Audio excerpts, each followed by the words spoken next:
You are listening to the Fit Figure Formula podcast. I help female perfectionists beat self-sabotage and lose the weight for good using the Fit Figure Formula coaching program. I'm your host, Stephanie Riles, registered dietitian, personal trainer, and mindset transformation coach. If you've been struggling with all or nothing thinking, negative self-talk, or self-sabotage, this is the podcast for you. Learn how to get consistent and become the best version of yourself from the inside out. So let's get started. Hello, and welcome to another episode of the Fit Figure Formula podcast. I'm so excited today because I am interviewing Ali Damron, who is a hormone expert. You guys know, if you've been listening to the podcast, that I've been talking about menopause all January. I actually was on a panel this past weekend where we talked about it, and I wanted to bring in a hormone expert so that you can get some more in-depth information and science-backed information on peri and post-menopause if you are in that phase of life and on the struggle bus. So, Ali, welcome to the Fit Figure Formula podcast. Yes, thanks for having me. So Ali actually comes into the Fit Figure Formula group coaching program a few times a year, and she helps answer my clients' questions. So I wanted you guys to also kind of get a taste of more of her expertise and also just more knowledge around peri and post-menopause. So Ali, can you tell us more about what you do and who you serve? Yes, absolutely. Yeah, so I have an online business where I work with women who are struggling with peri and postmenopause, like you said, which is about, and a lot of people don't know this, but about 2 to 12 years before you go through menopause is when perimenopause starts. And menopause is defined as 1 year post your last period.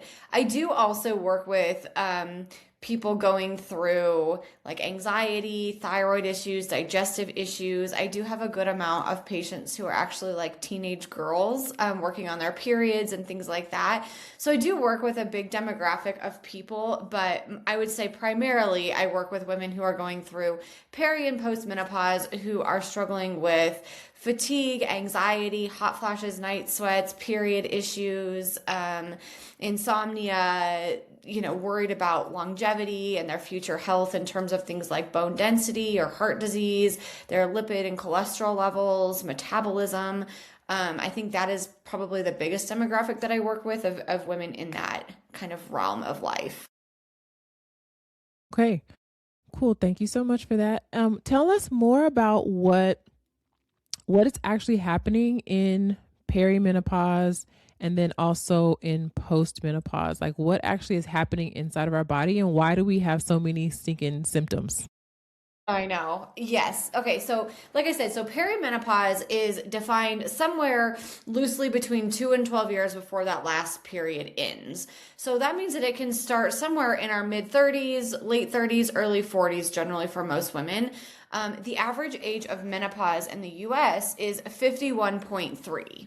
So somewhere in that realm, we start this era of perimenopause, and it usually comes on kind of gradually. So perimenopause is not defined as just like one thing, whereas we get like this objectiveness of menopause of like, hey, 1 year without a period, you're now in menopause. We know that. That's hard data. Perimenopause is not quite the same in the fact of like, there's not a metric or blood test that we can do to say like, yep, this is perimenopause, which I think is why it can be so hard to know, what is this symptom? And so we'll kind of get into that. So perimenopause, really, I like to define it as, or kind of break it into like 3 phases. So phase 1 of perimenopause is where more subjectively, you're going to feel like things are changing. So maybe you start to notice chin hair or hairs on your face growing, or maybe you start to notice that your head hair is different. Maybe you start to notice that your periods are different. They are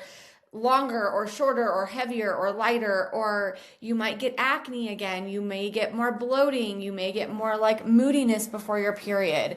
We can kind of define this as actually like puberty in reverse.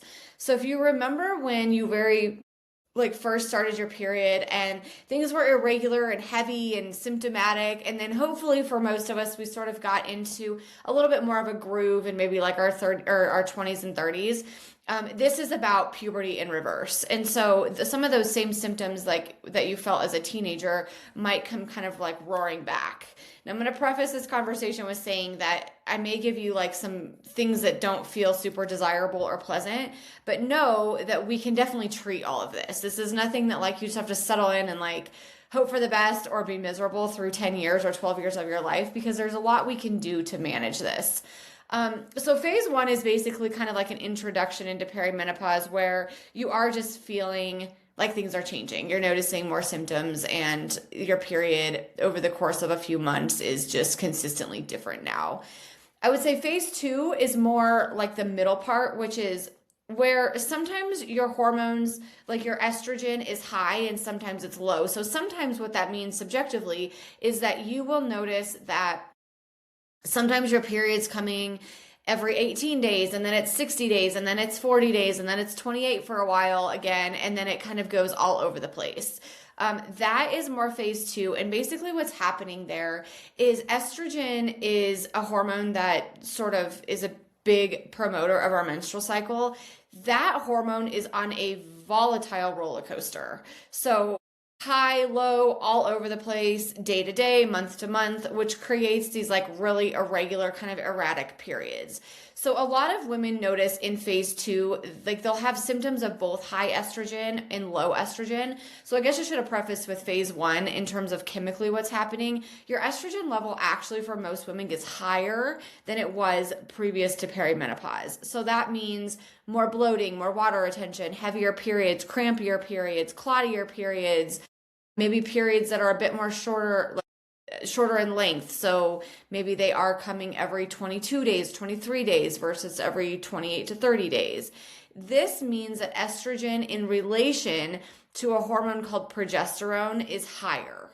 In phase two of perimenopause, your progesterone does get low again. It's progesterone we can think about as kind of like progestation. And so when you are in perimenopause, your ovulation in your mid-cycle is just not as strong anymore. Sometimes we don't even ovulate certain cycles in perimenopause. And progesterone is produced from the rupture of ovulation. So progesterone goes in and like opposes your estrogen, basically keeps it in check. And so without that progesterone, we're left with this kind of condition or this idea of estrogen dominance, which means estrogen is higher in relation to progesterone. So in phase two, that can certainly happen still. Again, those short, heavy, clotty, crampy, symptomatic menstrual cycles typically do mean that your estrogen is higher in relation to progesterone. But we also in phase two can start to notice signs and symptoms of low estrogen, which are what I call kind of like the hot, dry symptoms. So things like night sweats, hot flashes, vaginal dryness, dry skin, hair, nails, like our joints are a little creakier or more inflamed, don't feel quite as bendable, more like tightness in our body. And again, there are other things like anxiety, insomnia, mood stuff, low energy, but those symptoms are really vague. And those are on a list of every single condition ever known to man. Those symptoms are everywhere. So I sort of hate to use those because it doesn't mean just because you're having anxiety that it's always your hormones. It might be stress. It might be low iron. It might be hypothyroidism or hyperthyroidism. It might be your nervous system. It can be other things. And so I sort of hesitate to use those vague symptoms all the time and give more symptoms that like really probably signify this one thing. Does that make sense? Phase three of perimenopause is more where your cycles are actually starting to lengthen out. So you are going 3 months, 5 months, 6 months without cycles, and you are really at the end where you probably are noticing more, of the hot, dry symptoms, the night sweats, hot flashes, vaginal dryness, those types of things. And that is where estrogen generally is in a pretty low state. And then post-menopause, obviously you go through that phase three, you get 1 year post-period, and then you are then considered post-menopausal, which is where your estrogen and progesterone are lower levels here on out, and you're not going to fluctuate anymore. And so does that mean the symptoms stop in post-menopause? So a lot of people ask me this. So yes and no. I think a lot of women actually feel way better postmenopausal than they do phase two, phase three of perimenopause, because in phase two, phase three of perimenopause, it's hard with those fluctuations. And I think those are where a lot of women get kind of weary with perimenopause. They're like, oh my gosh, every day is different. I'm crashing and then I'm really high and then I'm low again. And I think that, having worked with perimenopausal and menopausal women for about 12 years now, I really do think that that tends to be the hardest part that they describe. Post-menopause, yes, we have hot flashes or night sweats, and again, can have some lower energy or insomnia, or your hair follicles are not bathed in those great hormones, and so your hair consistency or how heavy it is can change. But I always say this, things are not fluctuating. And so I think it is hands down clinically easier to treat menopause than it is perimenopause when things are all over the place. So I do think your symptoms you might have low estrogen symptoms, but there's a myriad of things we can do for that. Anything from actually using HRT or estrogen replacement therapy, or we can use herbs and supplements, lifestyle things. Generally, I recommend kind of a combination of all of it, depending on what you're feeling. Okay, and you mentioned estrogen. So what role does estrogen decline play in like belly fat or visceral fat? Yes. So estrogen is a wonderful hormone, and it also, one of the best things that it does is it helps you be more sensitive to insulin, and it also helps with our entire metabolism. So in menopause or like perimenopause, we start to notice again that visceral fat gain, and we also on even like blood markers start to notice in a lot of women like their cholesterol creeping up, their LDL cholesterol, which is that low density lipoprotein, or like the air quote bad cholesterol, creeping up. We start to notice maybe like your A1C. So A1C is basically a marker that shows how much sugar is attached to your red blood cell over the course of its life cycle, which is about 90 days. So it's a really great kind of like average snapshot of your blood sugar. We start to notice that marker can increase a little bit, or your fasting insulin or your glucose. We can start to notice that inflammation can increase a little bit. And so with all of those things increasing, that can also increase visceral or belly fat. So estrogen does kind of give us a little bit of a leg up on managing the metabolic kind of conditions in terms of cholesterol and blood sugar that we deal with more without estrogen, or when that decline starts to happen. So if you start noticing some of the symptoms that you mentioned before, would you just like go to the doctor, get your estrogen checked, and then possibly they would put you on estrogen and those symptoms would decline? Yeah, so it all kinds of depends. This is a really nuanced conversation. And I know I was going to in say that was a very like streamlined question, but I know it's Yeah, probably like way more no, complex you're than that. good. So in the realm, in our country at least, and I think kind of worldwide, honestly, of women's health, there's a lot going on right now. We know that in maybe until about 5 years ago, maybe even less to some extent, estrogen HRT was really scary, right? We had a study that came out in 1998 that started tens of thousands of women on estrogen. It ended in 2002 because they thought they found an increased risk of breast cancer. Now, from 2002 until, let's call it maybe 2020, 2021, again, this has kind of been ever slowly changing. There was a lot of work on like, why does this actually exist? Why did this happen? How could we prevent this from happening? What are the risks and benefits of HRT? All of these things, specifically estrogen. And they did find a bunch of flaws in that study and things that we no longer do today to mitigate that risk. And so that risk pretty much has been mitigated, and there is not an increased risk of breast cancer with HRT for, again, nuanced conversation for certain demographics of women. And in certain delivery methods, meaning usually like a gel patch or cream. Orally is not an increased risk of breast cancer, it's an increased risk of blood clotting. And so anyways, to kind of go back to this, there are a lot of different practitioners, whether you're looking at functional medicine, you're looking at naturopathic, you're looking at OBGYNs, primary care, internists, that are all over the board in wanting to prescribe HRT. Some people are like way ready to go, prescribe it to every woman that walks in there. Some are very reluctant still, and a lot are in the middle. And so with that being said, I think that I work with women from all over the United States in every single state, and it is very different demographically depending on where you are geographically. So some states are like not prescribing it at all still, others are just doling it out like it's candy. And some are in the middle, like I said. And so it's really interesting in that regard. So when I answer this question, like I said, it's going to depend on your provider. Because if you want blood work for estrogen, there's a lot of considerations to do in terms of hormone testing. So number one, you got to see if you are menstruating and having a menstrual cycle or not. So if you are having a menstrual cycle and it's regular, you want to check your estrogen either on days 2 through 4. So first day you get your period is day 1, not spotting, but actual flow.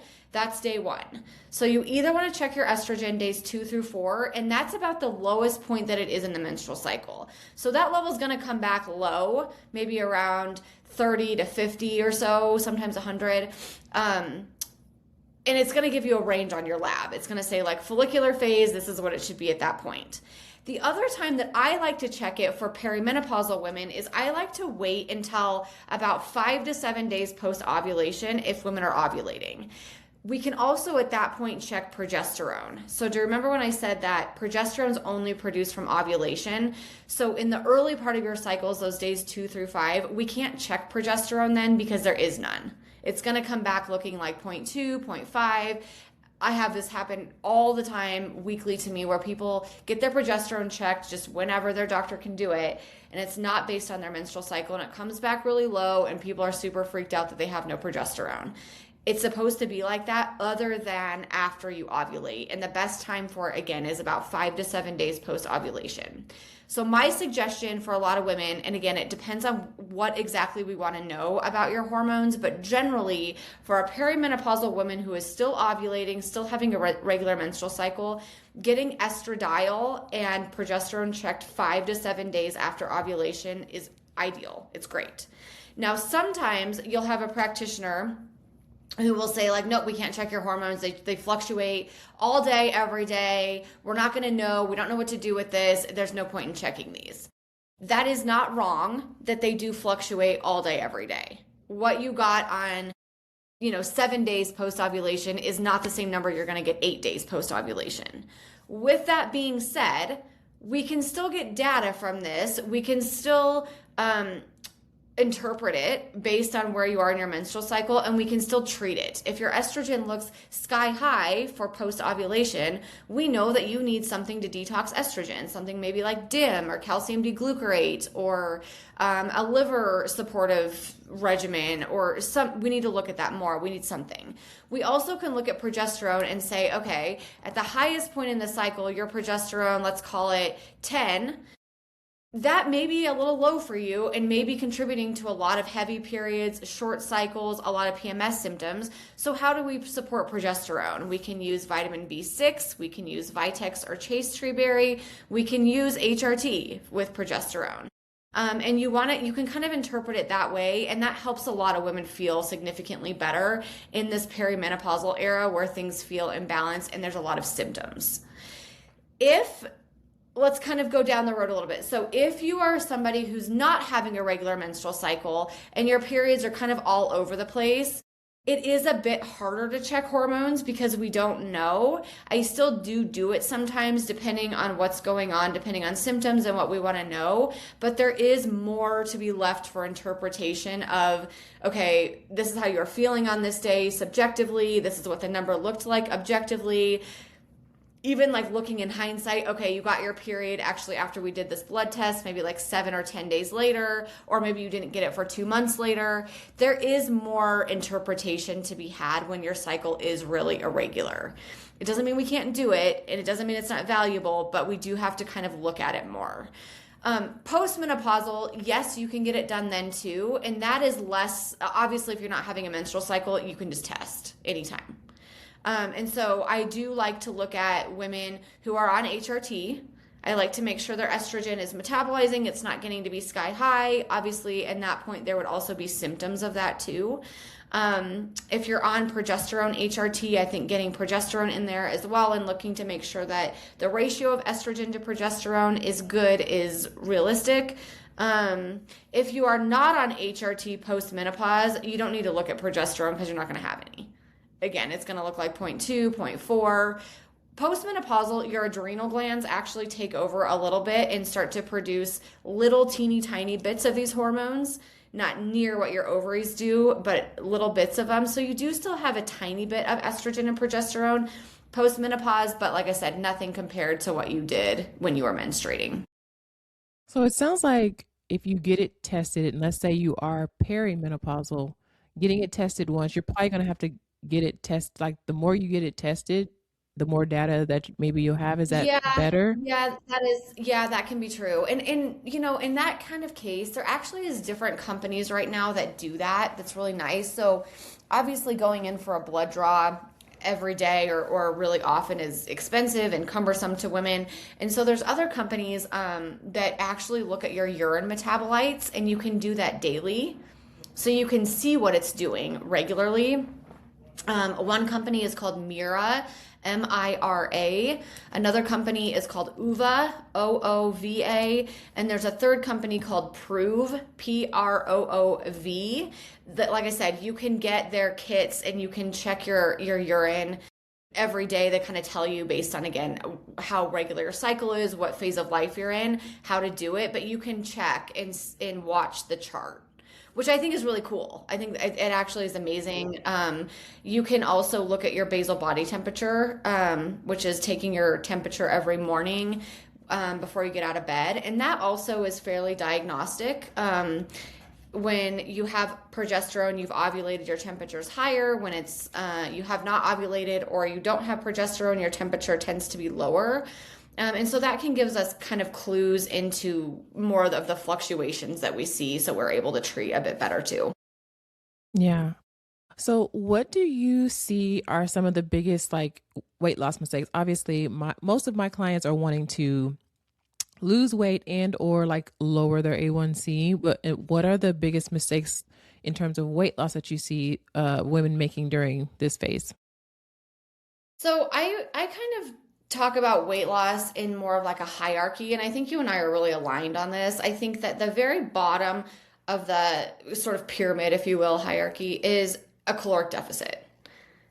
Even though you're in perimenopause and things are all over the place, the law of thermodynamics still exists. To lose weight, lose fat, you have to be in a caloric deficit. I think not a big one. And I think that is another kind of mistake, to your point of, it doesn't have to be like the diet culture from 10 years ago where you are just eating like a bird, cutting, 500 to 700 calories a day necessarily. It can look like, and depending on activity level, hormone level, stress level, psychologically, how you feel, all these factors go into that for sure. But maybe it could even be something like 250 calorie deficit a day so that it doesn't feel significant, but it's enough to lose fat slowly but sustainably, not stress out your body a ton, because perimenopause is stressful on the body, those hormonal fluctuations.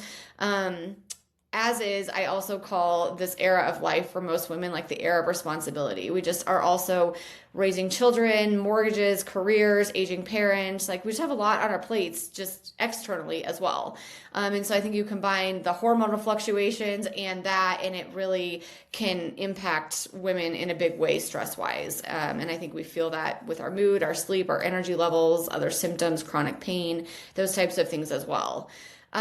So I think that that's kind of like the bottom of the hierarchy. And again, really nuanced. There's not a one size fits all in terms of like how to get into a caloric deficit, but I do think that has to exist to lose weight.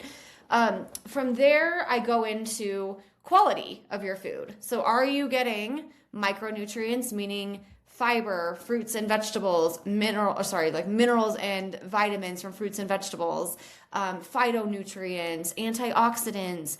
Your body, those minerals and vitamins and compounds that I just mentioned, that's basically like offering your body all the cofactors that it needs to work, right? To produce neurotransmitters, to detox, to have good gut health, to feed your microbiome, to produce hormones, to produce energy levels.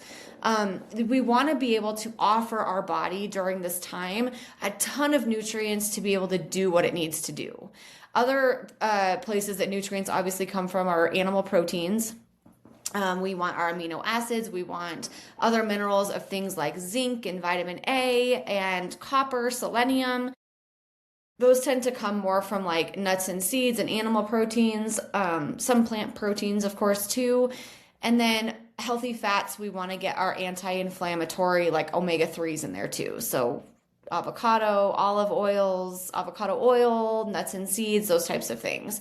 So I think, again, quantity of food is first, quality of food is second, always in my mind. And then we can kind of get into, I would say, movement, NEAT exercise or non-exercise activity thermogenesis accounts for about 30% of our caloric burn every day, much more than most people's typical workouts, like formal exercise.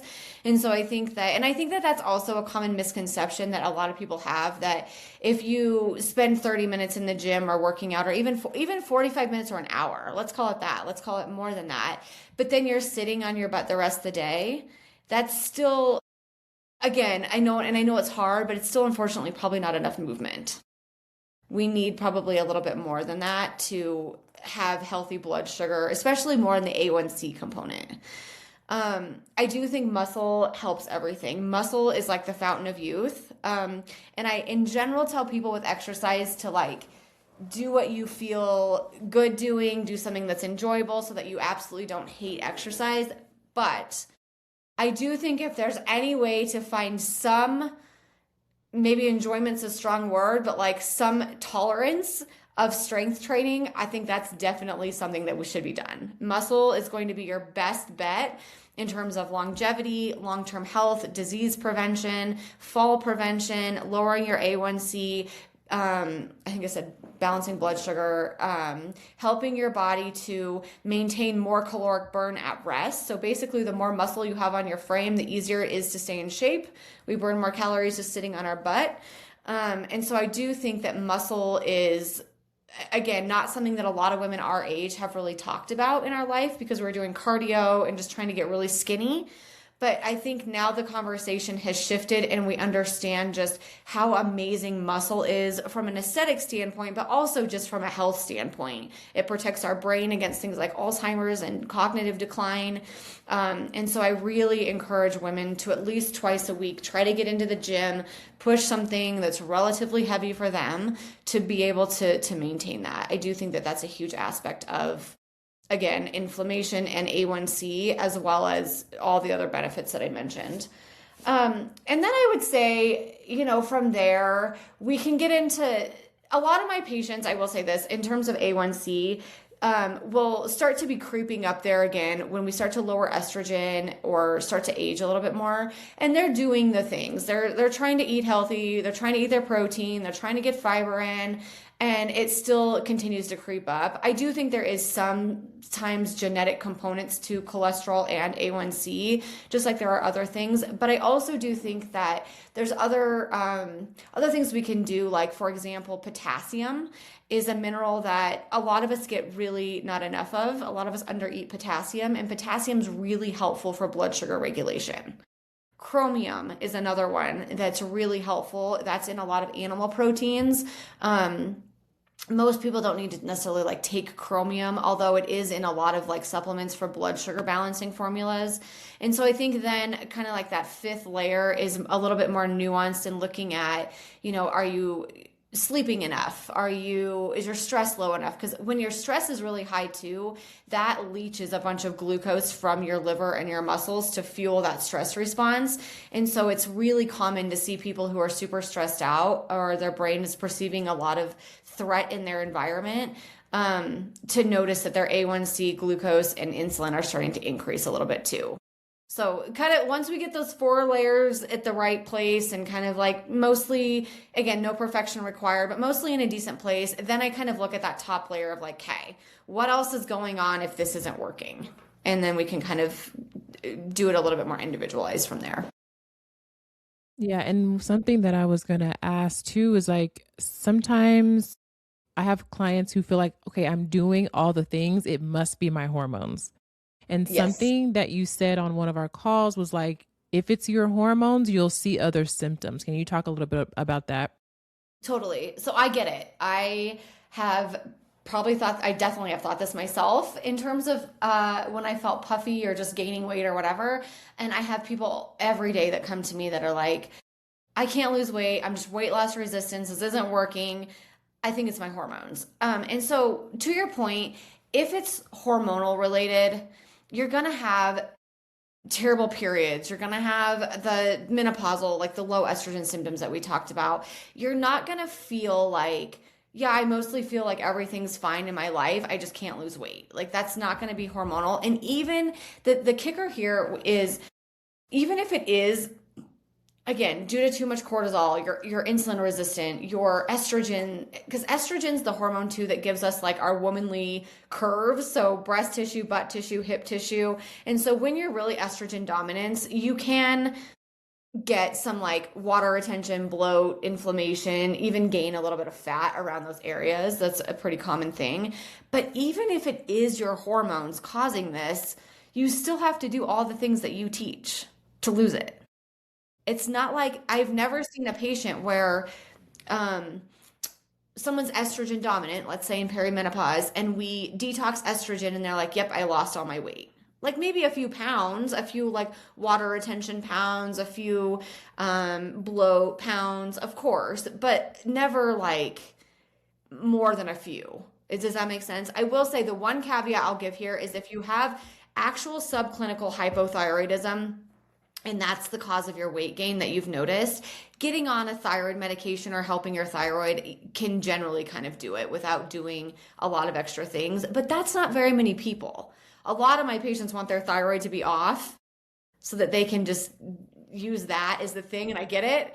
But, there's not that many people who really and truly have that scenario happen for them. Usually you kind of got to be like, gosh, my hormones are kind of messed up, which can create you to be tired, right? And not want to push in the gym, not want to get your steps in, crave more sugar or salt, feel more stressed or anxious or less resilient to stress. And so then we're going to the kitchen and we're grazing more. We're kind of in the mode of like, well, I don't feel great, so screw it. I'm just going to eat something that makes me feel great. Temporarily. And so I think that, it's not, for a lot of people, it's not one thing that's leading to all of these symptoms, including weight gain. It's like a combination of all of it together. And that's kind of what I help people recognize. Like, hey, your hormones aren't feeling great because you're in perimenopause. Your nervous system isn't feeling great because you're stressed and, even stressed about the hormones or stressed about the weight gain, but then you're stressed about your kids or those types of things. And then, our lifestyle is not fantastic. 2 more questions because I know we could go on forever. Because there's a lot to talk about. I think one thing that clients come to me and they're scared to eat carbs. Can you just talk about how like carbs in relation to thyroid and also just menopause in general? So carbohydrates, if you think about carbs, we think about carbohydrates as like cookies, cakes, breads, pasta. And like, yes, there is times to kind of watch the consumption of those. I never eliminate them. I eat them still. But yes, like we do want to watch the consumption of highly processed, highly palatable baked goods. But if you think about also carbohydrates are almost all of our like best superfoods. If you look at like lists of like what the centenarians eat, for example, or people who eat super healthy, they are eating a lot of carbohydrates. They're eating their pomegranate seeds and their broccoli and their leafy greens and their fruits and their beans and legumes. Those are all carbohydrates. And those are all amazing for us. We need all of those things. And so I think that what most people first think about as carbohydrates is a small portion of them versus like, oh yeah, my broccoli is a carbohydrate, my pomegranate, my banana, those are all carbs too. And so one of the reasons, several reasons that we need carbohydrates, glucose is our body's first choice of energy. So when you're talking about feeling tired, you're going to want carbohydrates to fuel your body in terms of energy. So that's number one. Number two, like you said, thyroid, your body needs carbohydrates to help its thyroid. Carbohydrates also actually lower your cortisol levels. And so people that tend to, for example, start keto and don't eat carbohydrates, they start sleeping like trash because they don't have anything to anchor their cortisol level, and their cortisol is through the roof. Cortisol or carbohydrates also feed your gut health. So gut health, the microbiome, the prebiotics, which is food for your probiotics. We need fiber, which comes from our carbohydrates, to help with our gut, which is truly the foundation for all of us. If your gut's not in a great place, it isn't going to convert thyroid hormone and produce other hormones in your immune system and inflammatory markers. It has its own nervous system in your gut. So a lot of different things systemically will be off if the gut's off, and we need those carbohydrates to feed those good bacteria. So you don't want to necessarily limit carbohydrates. I think just like fat and protein, there's ranges for women where we need to stay in, not too high, not too low. It's a little bit like Goldilocks. And of course, choose mostly the best quality of carbohydrates that you can eat in terms of fruits, vegetables, beans, legumes, nuts and seeds have a little bit of carbs in them. And not just choose, crackers, cakes, like highly processed food, but we definitely do want carbohydrates. Yeah. So ladies, make sure that you have a balanced plate. I usually tell my clients, we're not going to focus on taking away sugar. We're going to focus on adding more fresh fruits, like whole fruits, whole vegetables, and whole grains with 3 grams of fiber or more on the label. And then you naturally find like, oh, I'm eating less sugar without having to necessarily focus on cutting out sugar. But you're giving your body more, not less, abundance mindset. And that usually really works really well. All right, last question. So in terms of the biggest symptoms, hot flashes, night sweats, inability to sleep, in terms of like, I know that it's nuanced and sometimes, you can't give specific information for each individual, but like if you had to, in general, give some supplement recommendations for those biggest symptoms, what would you say?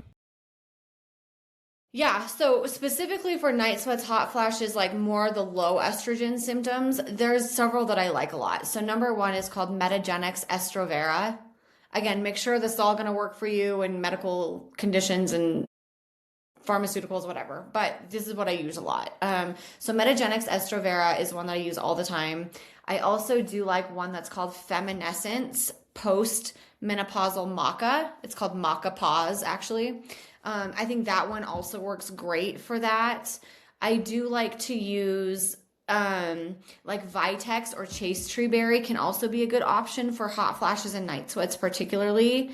I do think that like our fish oils, so even like evening primrose oil is a gamma-linoleic acid, or even just like your typical like fish oil, good quality. I think that can help because fish oil. So one of the things with estrogen is like really moisturizing and cooling to the body. So when it's gone, I call them, like I said, like the hot, dry symptoms. And that fish oil can kind of help lubricate the body a bit. So like joint pain, hair stuff, like dry skin, dry hair, dry nails, vaginal dryness. I do think that fish oil can be helpful for that as well. And then, like I said, if you are interested, you feel like you're a good candidate, which a provider should be able to talk to you about that. I mean, estrogen, using actual estrogen. All right, Ali, thank you so much for that wealth of information. Where can people find you on the interwebs? Yes, absolutely. So Instagram's a great place. You guys can ask questions, comment, whatever. I'm happy to help. And my name is just Ali Damron there. I have a podcast called The Ali Damron Show. And then my website is alidamron.com. Cool. Ladies, all of those links will be down in the show notes. Again, thank you, Ali, so much for being here. And I hope to have you back at some point in the future. You guys, thank you for listening, and I'll see you on the next one. Thanks for listening to the Fit Figure Formula podcast. If you're new here and you're struggling with your fitness journey, I invite you to take a super simple next step. Click the link in the show notes for a free training. If listening to this podcast has been helpful, imagine being inside the Formula Coaching Program. You can apply for coaching with the link in the show notes. I hope to see you inside.